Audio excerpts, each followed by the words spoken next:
काठमाडौँको भ्यू देख्नु कस्तो रमाइलो ठाउँ छ।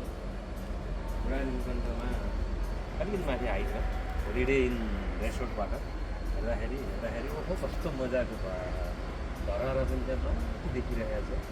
त्यतातिरको सिन अपार्टमेन्टहरू काठमाडौँमा पुरै कङ्क्रिट टाइपको देखिएको छ। अब यतातिर हेऱ्यो भने फेरि पुरै हरियाली टाइपको छ।